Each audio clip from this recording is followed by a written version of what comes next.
Vamos em frente com o nosso Êxodo.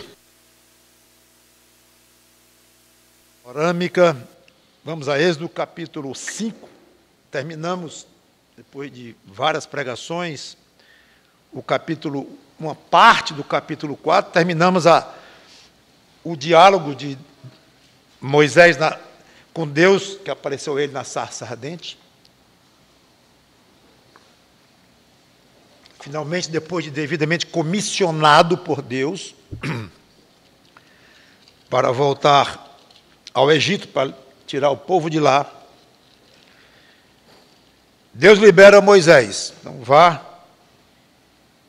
Estamos aqui no versículo 18, Êxodo 4, 18. Eu vou ler até o 31, mas vou fazer apenas alguns comentários rápidos. Eu vou me concentrar mesmo no 5, versículo 1 do 5 só. Mas é bom dar um pano de fundo aqui, o que aconteceu depois da conversa, ou do tratamento lá do assunto que Deus deu com relação ao povo no Egito, comissionando Moisés. Saindo Moisés, voltou para Jetro, seu sogro, e lhe disse: deixa-me ir, voltar a meus irmãos que estão no Egito, para ver se ainda vivem. Disse-lhe Jetro: vai-te em paz. Disse também o Senhor a Moisés em Midian: vai e torna para o Egito, porque são mortos todos os que procuravam tirar-te a vida. Não sabemos se Moisés demorou um pouquinho a partir, ou se Deus havia instruído, dizendo: aguarde o momento exato, mas agora chegou o momento exato de Moisés partir, e já com autorização devida do sogro, que talvez na época fosse importante. Tomou, pois, Moisés a sua mulher e os seus filhos, fez-los montar num jumento e voltou para a terra do Egito.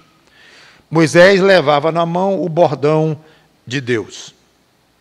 Então, viagem iniciada. Disse o Senhor a Moisés: quando voltares ao Egito, vê que faças diante de Faraó todos os milagres que te hei posto na mão, mas eu lhe endurecerei o coração para que não deixe ir o povo. Dirás a Faraó: assim diz o Senhor, Israel é meu filho, meu primogênito. Digo-te, pois, deixa ir meu filho, para que me sirva, mas se recusares deixá-lo ir, eis que eu matarei teu filho, teu primogênito. Então Deus prepara mais uma vez Moisés para falar com o Faraó, com alguns detalhes adicionais que eu não vou comentar. Estando Moisés no caminho, aqui inicia uma passagem obscura, até o versículo 26, que eu vou apenas pincelar. Estando Moisés no caminho, numa estalagem, encontrou o Senhor e o quis matar. Então Zípora, no caso mulher de Moisés, tomou uma pedra aguda, cortou o prepúcio de seu filho, lançou-o aos pés de Moisés e lhe disse: sem dúvida tu és para mim esposo sanguinário. Assim o Senhor o deixou. Ela disse: esposo sanguinário por causa da circuncisão. De maneira muito resumida, primeiro não diz aqui que Deus quis matar Moisés. Achamos que podia ser a criança, mas provável que tivesse sido o próprio Moisés, que tudo indica não circuncidou o seu filho, como deveria ter feito como judeu que ele era. E Deus então, de alguma forma, ou colocando Moisés doente, ou de alguma maneira que ficou claro que Moisés ia pagar com a vida, porque ele não estava obedecendo a Deus, e Deus não iria deixar passar, especialmente quando Moisés estava indo agora para Egito, para liderar o povo na saída do Egito. Em suma, é evidente que, ou muito indicativo, de que a mãe não queria fazer a circuncisão, e Moisés então cedeu, e agora que ela viu que não tinha jeito, ela própria fez. Alguns até comentam, talvez Moisés estivesse já muito doente, quase morrendo, já sem força de circuncidar a criança. Não sabemos. O fato é que ela o fez, e a contragosto jogou o prepúcio em cima dos pés ali do marido e disse que ele era sanguinário. Ela não gostou daquilo, seja como for, é o que Deus quis que acontecesse, e Moisés então acabou se foi o caso de Moisés que estava doente, não a criança, que tudo indica que era Moisés, ele se recuperou. Como eu falei, é uma passagem que traz muitas discussões e algumas incertezas, mas de uma maneira geral é bem razoável essa explicação, como eu coloquei aqui. Relatou Moisés a Arão todas... versículo 27. Disse também o Senhor a Arão, vai ao deserto para te encontrares com Moisés. Agora Deus fala com o irmão de Moisés, Arão, e o próprio Deus providencia o encontro no meio do caminho, antes de chegarem ao Egito. Ele foi, Arão, e encontrando-o no monte de Deus, o beijou. Os dois irmãos se encontram e se beijam, mostrando alegria ao se verem, depois de tanto tempo. Relatou Moisés a Arão todas as palavras do Senhor, com as quais o enviara, e todos os sinais que ele mandara. Então se foram Moisés e Arão e ajuntaram todos os anciãos dos filhos de Israel. Chegaram lá então. Chegou a dupla de irmãos, juntaram os anciãos, e Arão falou todas as palavras que o Senhor tinha dito a Moisés. E este fez os sinais à vista do povo. E o povo creu. Curioso é que Deus tinha dito para Moisés fazer os milagres primeiro, depois o segundo, depois o terceiro. Lembra que nós colocamos de um por um? Que fazer os milagres se o povo não acreditasse. Só nas palavras de Moisés. Eu enfatizei isso bem semana passada. E aqui diz que ele falou, fez os sinais e o povo creu. Tudo indica que não creram coisa nenhuma quando Moisés falou. Porque assim, concluímos, não teria sido necessário fazer os milagres. Bastava a palavra de Moisés. O Senhor me enviou para tirar vocês. Isso é bem coerente com o espírito muito incrédulo, muito rebelde, que o povo ia mostrar ao longo de todo o processo da saída do povo do Egito. Então, é sutil isso aqui, mas é evidente que Moisés precisou lançar a mão mesmo dos milagres que Deus mandou, se o povo não cresce. Pelo menos depois o povo creu, está escrito. Então, convenceu e se alegraram. O povo creu, e tendo ouvido que o Senhor havia visitado os filhos de Israel, só falta dizer aqui, e Moisés provado, que tinha sido enviado mesmo pelos milagres, o inclinaram-se e o adoraram. Então, terminou bem, no sentido de que Moisés e Arão foram aceitos como líderes, e o povo aceitou, de fato, que Deus determinara que chegou o momento, e o povo, então, gostou demais, e até aqui, o povo e os anciãos apoiaram Moisés e seu irmão.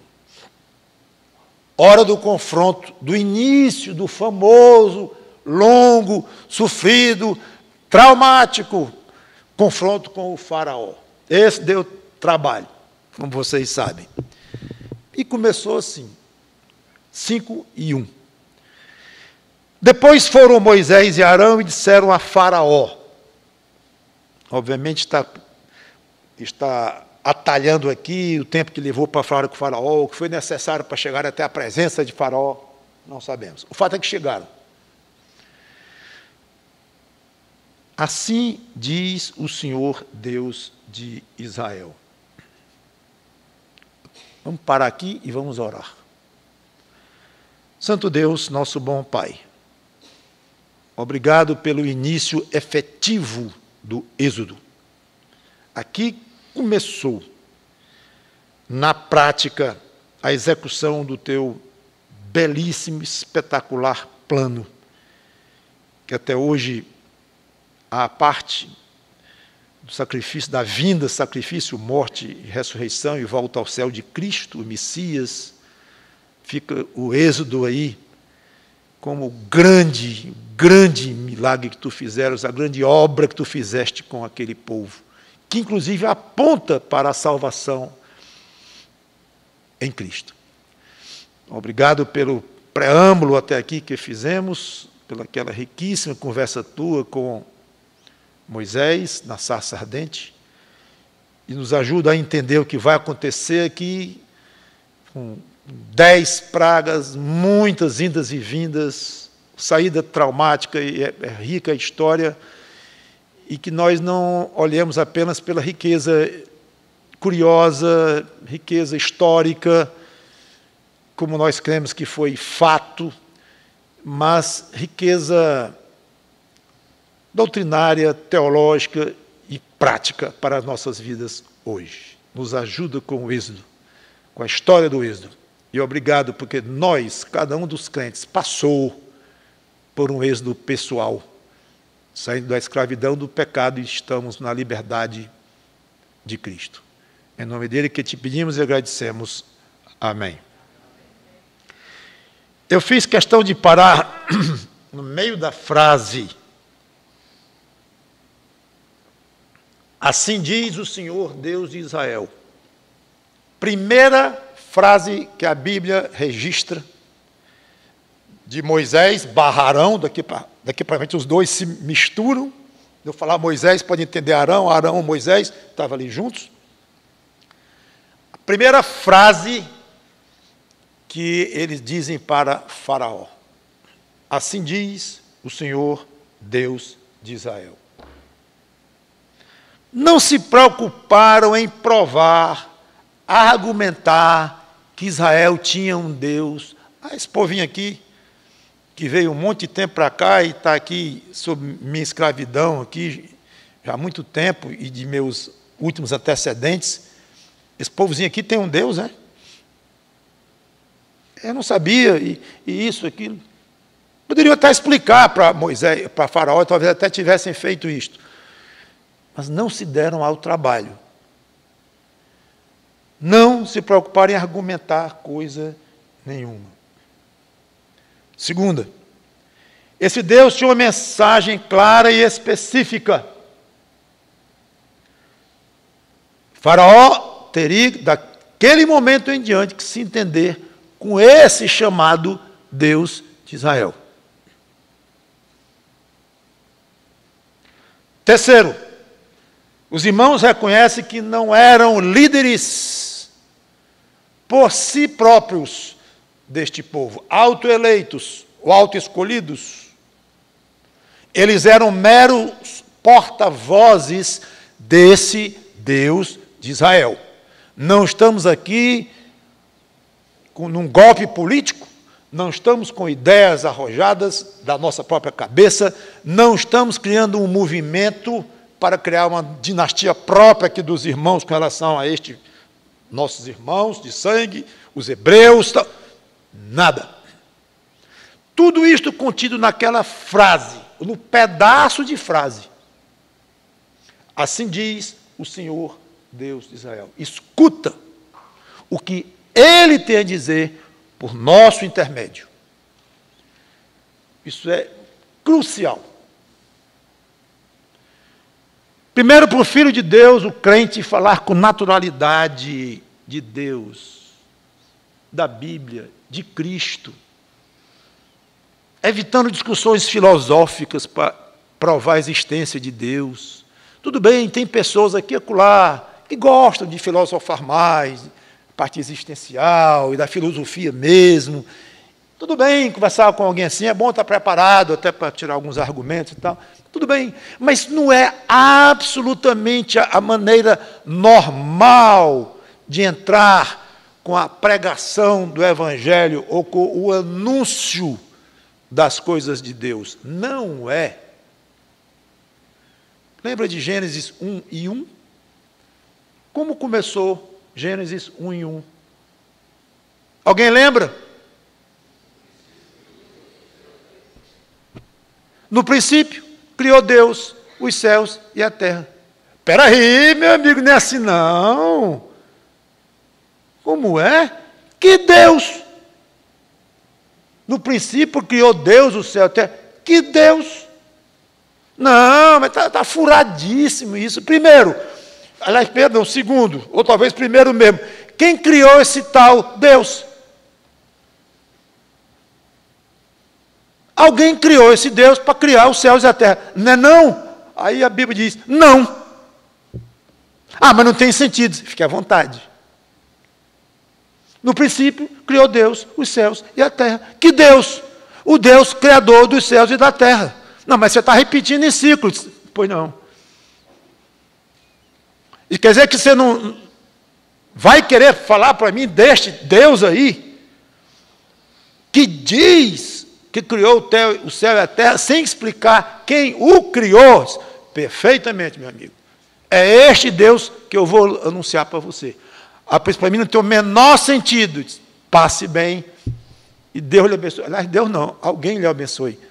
Porque você não crê nesse Deus, né? Fazer o quê? Então já vai ficar meio assim, né? Porque geralmente já ouvi ateu pedir para orar por ele, não é bacana? Então, aprenda a falar de Deus, de Cristo, de uma maneira mais natural e sem muitos cuidados no sentido de explicar isso, explicar aquilo, especialmente se for alguém muito inteligente, alguém muito culto, que vai querer logo ir para esta parte da lógica. Não, só isso. Meu amigo, Deus tem uma mensagem para você. Você quer ouvir? É através de Cristo. Que Cristo?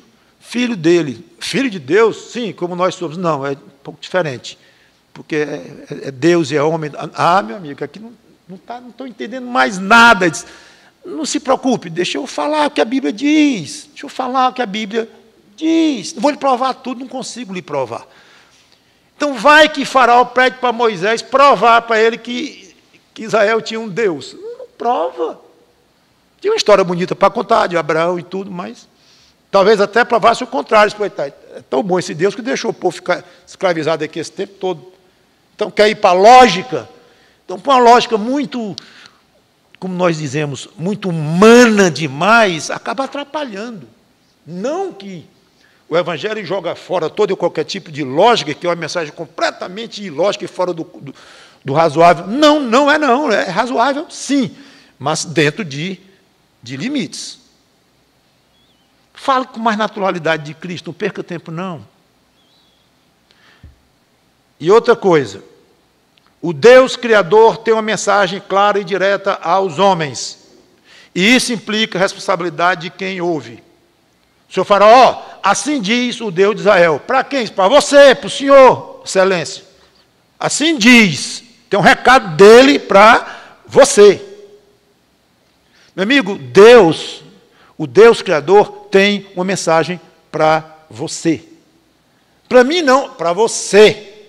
Para todos que ele criou. Mas eu não creio que ele me criou. Pode crer, pode não crer, mas a Bíblia diz que ele lhe criou. Se isso é verdade, meu amigo, você tem uma mensagem dele para você. E isso vai requerer de você uma responsabilidade. Como é que você encarou esse recado, ou essa mensagem, ou essa proposta de Deus, essa revelação de Deus para você. Tudo isso é bom que contenha, que esteja contido naquilo que nós falamos para as pessoas, com palavras diferentes, de acordo com cada situação, mas que realmente esteja contido esta ideia. Você precisa prestar atenção, porque vai prestar contas a Deus. Terceiro ponto importante, que eu não quis deixar passar. Nós crentes, somos meros porta-vozes e não religiosos ou líderes políticos, religiosos, sociais, seja lá o que for, com ideias próprias. A autoridade do pregador do Evangelho, e eu digo do pregador não apenas do pregador formal, como eu estou aqui, um pastor, um pregador, mas qualquer um de vocês crentes que fala das Escrituras para alguém. A autoridade daquele que proclama o Evangelho está exatamente neste ponto, que é um mero porta-voz. Não um religioso, ou um líder, ou alguém com ideias próprias. Aliás, estude a história da igreja cristã, principalmente nos últimos tempos, incluindo os últimos tempos. Toda vez que o meio, vamos dizer cristão, verdadeiramente cristão, quis, de alguma forma, conciliar e abrandar as críticas da classe acadêmica, intelectual, e quiseram acomodar a mensagem pura do Evangelho com o que a ciência tinha descoberto até então, com o que a cultura tinha a oferecer, e para evitar o embate direto e o confronto, amoldavam uma coisa com a outra e procuravam, então, de alguma forma, entrarem em um espírito de reconciliação. Isso significa traição ao Evangelho.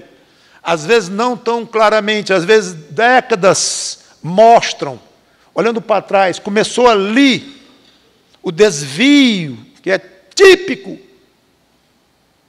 quando o verdadeiro cristão quer se conciliar com os líderes do mundo.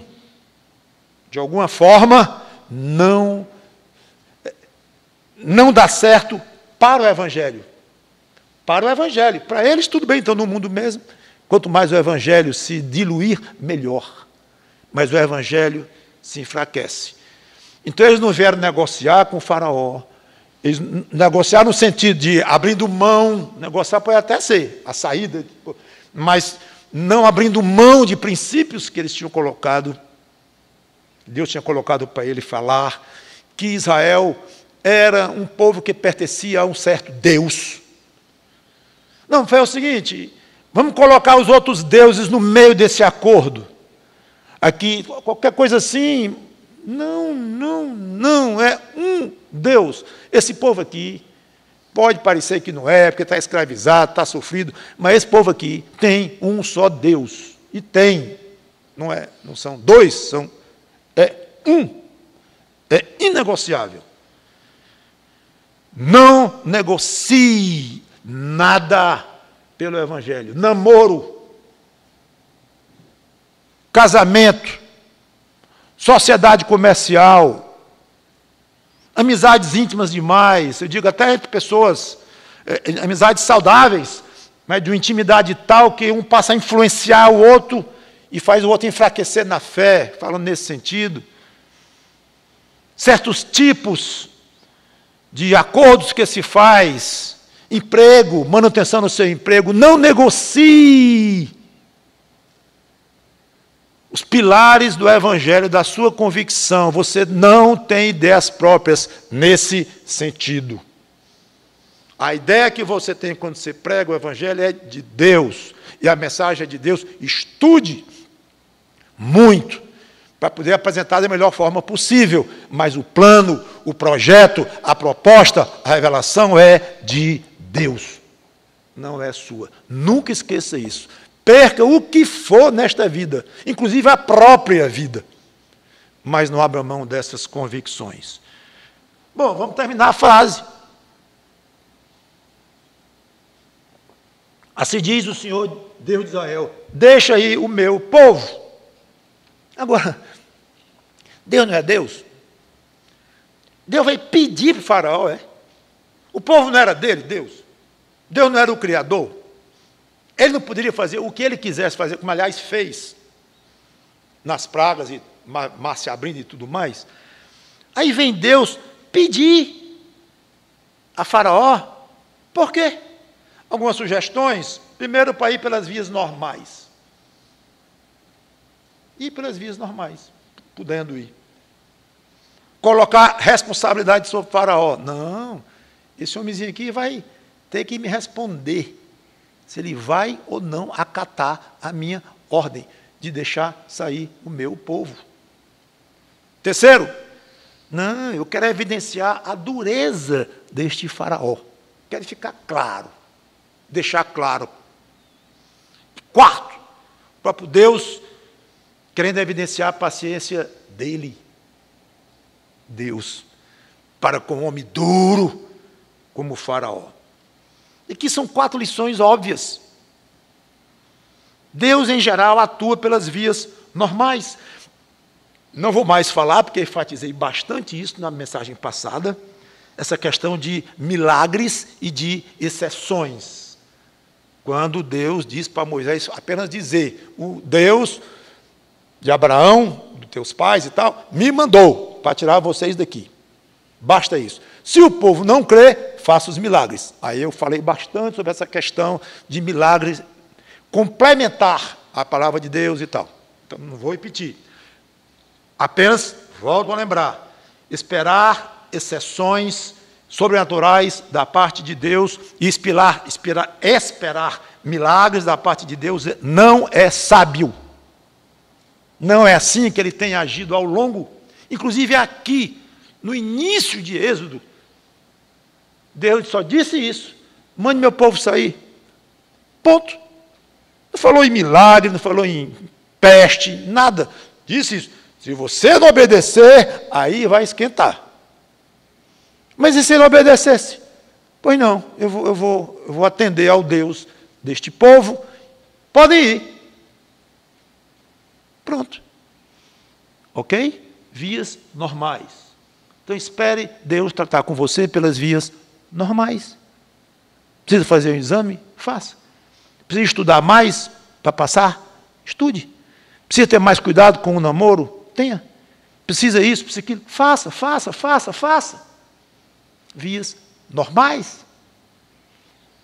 Ao longo disso você ora a Deus e se Ele quiser, num certo momento, partir para algo realmente mais forte, Ele haverá de fazer se Ele quiser. Segundo, é impressionante como a Bíblia o tempo todo diz que Deus gosta de colocar responsabilidade sobre o homem. O tempo todo. Sem abrir mão da soberania de Deus, ele coloca ênfase sobre a responsabilidade. Faraó, você tem um recado de Deus. Vai fazer ou não vai? A decisão é sua. Terceiro, a Bíblia aponta que o homem é duro de coração, não uma vítima de Deus.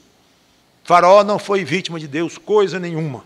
Apesar de que Deus endureceu o coração de Faraó, e o Faraó também endureceu o coração dele. Eu não vou falar isso agora, porque lá na frente vamos comentar isso com mais detalhes. Já estou querendo encerrar. Quarto, nós vemos na Bíblia Deus argumentando com inimigos, com pecadores, que aliás em princípio são inimigos de Deus, dando chance, tendo paciência. Deus é muito paciente conosco, foi conosco, hoje somos salvos. E ainda é com aqueles para os quais nós pregamos. Você também seja paciente. Vai ter limite, vai ter um ponto que você pode até deixar de pregar. Tudo bem. A pessoa não quer ouvir, tem aquelas condições tais. Mas, em princípio, lembre-se que Deus é muito paciente com você. Foi e ainda é, então seja também. Por fim, deixa aí o meu povo. Interessante, meu povo. Propriedade dele. Aqui é um aviso para Faraó. Faraó, todo mundo defende o que é seu, né? Pois eu tenho uma coisa aí minha. Só alguns milhões de pessoas mesmo. Talvez se imagine uns 2 ou 3 milhões de pessoas. O povo da época lá. Por aí. É meu, Faraó. Novidade, talvez, para Faraó, grande. Deixa aí o meu povo. Aqui complicou. Porque o que é de alguém, a pessoa vai lá e luta pelo que é. Esse Deus vai lutar. Isso vai dar trabalho para mim. Se esse Deus for realmente forte e poderoso, só quero lembrar que hoje o povo espiritual de Deus somos nós, a igreja. Está lá, não vou ler, 1 Pedro 2, e que ele está sempre extremamente interessado e empenhado em nos proteger.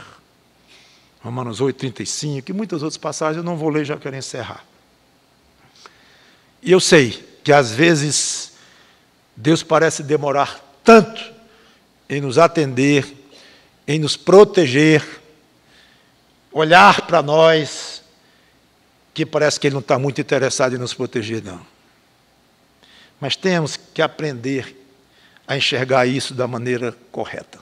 Ele está interessado, sim, ele parece demorar, parece não estar interessado, mas está. Existem 1000 motivos para isso, provação exercício da nossa longanimidade e tudo mais. Não vou desenvolver, mas nunca esqueça, se algum judeu disser, esse Deus, se é mesmo que ele apareceu para Abraão e nossos pais, nos mandou para cá por José, perdeu o interesse por nós. Fizemos alguma coisa errada, ou ele arranjou outro povo por aí que eu não sei. Eu sei que é evidente, né? Gente, vocês estão vendo como é que nós estamos sendo tratados aqui? Não está na cara que esse Deus nos abandonou, não. Só um cego não vê isto. Aí um crentezinho teria dito lá, só um cego não vê o contrário. Que ele vem, calma, calma, estamos sendo provados, calma. Essa é a posição do crente fiel. Eu quero terminar comentando o único motivo pelo qual Faraó deveria deixar Moisés levar o povo. O único motivo. Não sei se você já pensou disso. Deus não acusou Faraó de maltratar o povo. Deus não disse que o povo estava cansado, que precisava voltar para a terra prometida. Talvez até dissesse tudo isso depois, não sei. Mas naquele ponto, na primeira frase, você já notou isto? Não está de dizer, não olhe para a Bíblia e responda, mas não vou dizer. A primeira frase que ele disse para Deus continha o primeiro motivo, o único motivo que Deus queria do povo. Alguém pode dizer sem ler? Agora eu já li, né? Algum tempo atrás, mas... Deixa ir o meu povo, para que... 3 pontinhos. Para que voltem para a terra prometida, para que eu dê a eles a terra que eu prometi, para que eu faça... Para que me celebre uma festa no deserto. Ponto. Irmãos, isso é de uma beleza. Eu cheguei a pensar em deixar a pregação inteirinha próxima, só para este ponto. Apenas cheguei bem no finalzinho. É como se tudo ficasse secundário diante de Deus, comparado com o propósito dele, Deus, ser festejado pelo seu povo, mesmo no meio do deserto, sem condições, num clima terrível, as circunstâncias totalmente desfavoráveis, não importa. Eu quero ser alegrado pelo meu povo. Quero ser adorado, quero ser comemorado pelo meu povo, depois de tantos anos aqui. É tudo o que eu quero deles. Muita gente pergunta, mas Deus mandou Moisés revelar que depois dali eles iam voltar para a terra prometida, parece que Deus não mandou Moisés ser muito sincero, ou isso. Isso tudo ficou secundário. Isso é fantástico. E pense nisso. A coisa mais importante que você tem na vida é celebrar a Deus. Ponto. Tudo mais na sua vida. Tudo. Mesmo as coisas espirituais, mesmo. Porque essas coisas espirituais de vir culto, estudar a Bíblia, dar dízimo, orar, etc, etc, etc, tudo isso vem deste primeiro aqui, celebrar a Deus em Cristo. É isto. Isso é o resumo de tudo o que Deus deseja de você. Celebrar a Deus através da sua vida pessoal, da sua santidade pessoal, do seu casamento, da sua família, do seu emprego, do seu negócio, da sua ligação com a igreja, do seu ministério e mil outras coisas, mas a base é lá. Veja o privilégio de um Deus santo querer ser festejado e adorado por você, um mísero pecador. E segundo, o privilégio de você, um mísero pecador, ter a capacidade e autorização deste Deus, que você o adore. Porque, em essência, você e eu somos indignos até de adorar este Deus, de tão ruins que nós somos por dentro e de tão justo e santo que esse Deus é. Mas sabe o que é? Que nós temos Cristo. E é somente a adoração de Cristo, do homem Jesus Cristo, que agrada completamente ao coração daquele Pai celeste. Só existe um ser humano na face desta terra que alegra completamente, 100% o coração daquele Pai. Esse ser humano é Jesus Cristo. Mas ele não é Deus também? Não estou dizendo que ele não é. Mas eu estou apontando para o aspecto humano. Porque Deus Filho não adora o Deus Pai. Deus Filho é tão Deus quanto Deus Pai. Eu e o Pai somos um. Mas Jesus Cristo, Filho do homem, homem padrão, ele é homem também. E no aspecto humano, ele adora o Pai. E ele alegra o coração do Pai. Esse é o meu Filho amado em que minha alma se compraz. E a única forma que você tem, que o ser humano tem de agradar e adorar este Pai, é através daquele que tem a condição pessoal, que nunca pecou, agradou ao Pai e morreu pelos pecadores, pagou a vida pelos pecadores e voltou para o céu. Então, é somente em Cristo que você tem o poder de agradar, alegrar a Deus. Agora, irmãozinho, irmãzinha, use esse poder. Use essa condição. Não esqueça, a sua vida é muito mais do que daqui do dia a dia. Muito mais, muito mais. Sua vida é celebrar a Deus. Vamos orar. Obrigado, Senhor Deus, pela Tua palavra, que o Teu Espírito Santo nos ajude a entender e a aplicá-la. Em nome do Senhor Jesus Cristo. Amém.